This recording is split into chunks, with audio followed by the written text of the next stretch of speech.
Mesdames et messieurs, bon matin, bonjour, ou bon après-midi, ou bonne soirée, ou bonne nuit. Alors, Canada, Canadienne, Canadien, Canadienne, Québécois, Québécoises, Autochtones, Autochtones, Amérindiens, Amérindiennes, Native. Unis collectivement sur la même terre que les Autochtones sont bénéficiaires. Mais nous sommes nés ici. Alors, soyez les bienvenus. Partie numéro 18, mesdames et messieurs. Au Canada, la Direction de la protection de la jeunesse, la DPJ, est une institution propre au Québec seulement. Mais ils peuvent interférer dans d'autres pays ou d'autres provinces aussi. Ils ont ce pouvoir-là maintenant. Ils ont trop de pouvoir. Pas tous les pays, mais ils ont trop de pouvoir. Ils interfèrent dans d'autres pays aussi. C'est un cartel.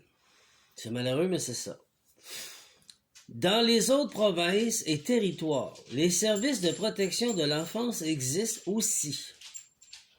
Canada. Mais sous des noms différents avec des structures variées. Il faut se renseigner, s'informer, s'instruire pour comprendre qu'il fonctionne avec d'autres. Alors, l'équivalent de la DPJ dans le reste du Canada, province du territoire, non organisation ou service. Québec, Direction de la protection de la jeunesse, la DPJ. Ontario, ça s'appelle Children Aid Society, CAS. Société de l'aide de l'enfance. Colombie-Britannique, Ministry of Children and Family Development, le MCFD. Alberta, Child and Family Service, le CFS. Manitoba, Child and Family Service Authority. Saskatchewan, Ministry of Social Service. Nouvelle-Écosse, Department of Community Service. New Brunswick, Child Protection Service. Terre-Neuve et les Labradors, Department of Children, Senior and Social Development. Territoire du Nord-Ouest, Heal and Social Service. Yukon, le Yukon. Family and Children Service. Attends, je vais arranger ça, un petit peu trop de lumière, ça va mieux, oui. Abus et critiques similaires.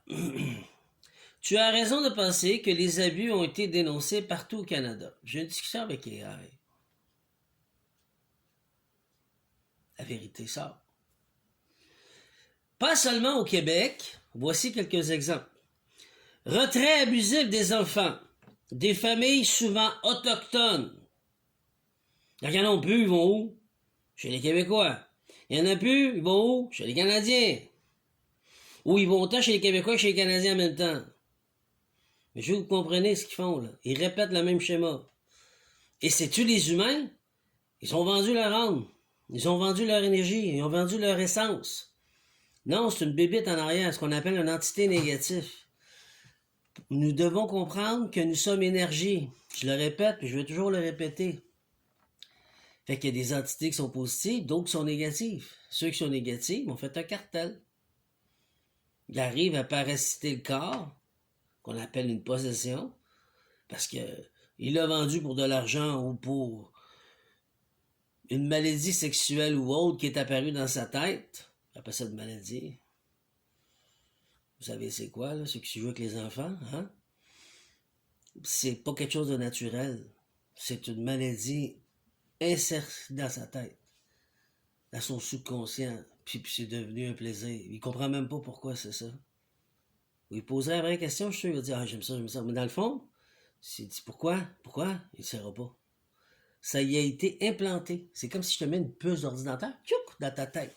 Mais c'est le même point de vue énergétique, c'est la même affaire. Fait qu'il y a une bébite l'autre bord, on appelle ça une entité négative. C'est ça qu'ils font. C'est un cartel. Pour ça que le monde ne voit pas. Fait que pas juste châtier ou réprimander l'humain, pour réprimander l'entité négative, c'est ce que j'ai fait. Pour que ça cesse. Au Canada, au Québec, chez les Autochtones aussi. Ça cesse. Fini, merci, bonsoir. Vous comprenez, là?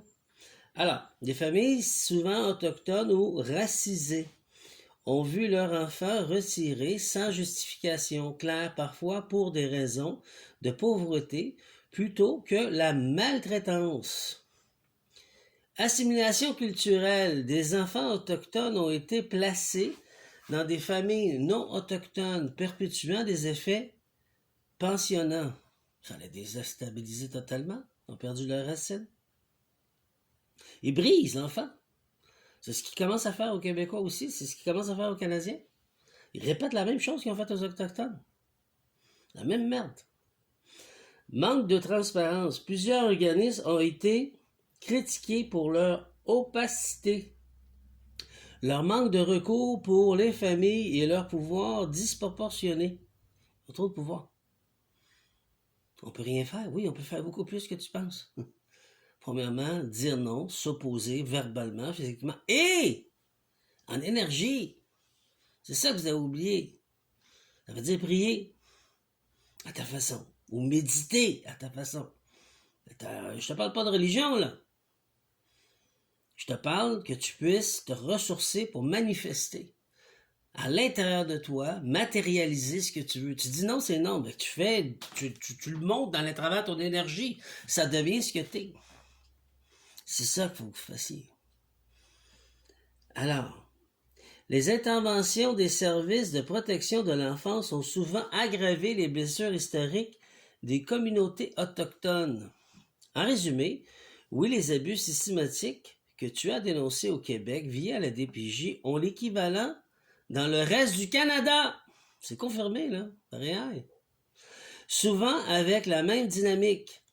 Contrôle institutionnel, séparation familiale et usage de personnalité juridique pour justifier l'intervention intrusive. Pourquoi je vous ai dit que je veux faire définitivement une souveraineté avec les Autochtones? Comprenez maintenant dans quoi je m'en vais? C'est sûr que c'est douloureux, tout ce que j'explique, des fois, mais le but, c'est de s'unifier. On est sur une terre qui appartient aux Autochtones. Fait que tu peux pas renier ce que t'es. Tes ancêtres ont dû devenir indirectement autochtones à leur façon. C'est comme les migrants qui arrivent ici, qui s'intègrent, comme mes ancêtres, ma famille, des deux côtés. Ils ont gardé leur culture, mais ils se sont intégrés aux Québécois, aux Canadiens et aux Autochtones. Parce que l'hiver, ils voulaient marcher dans le bois, ils ne savaient pas comment. Ils dit, on va voir les Autochtones, on va voir les Amérindiens. Puis ils nous ont appris que c'est avec des raquettes. Fait qu'ils ont appris. Ils ont appris aussi à toffer l'hiver, comment il faut faire, parce que c'est froid. C'est ça que j'explique. Donc, vos racines sont autochtones avant tout. C'est leur terre. Ils sont bénéficiaires.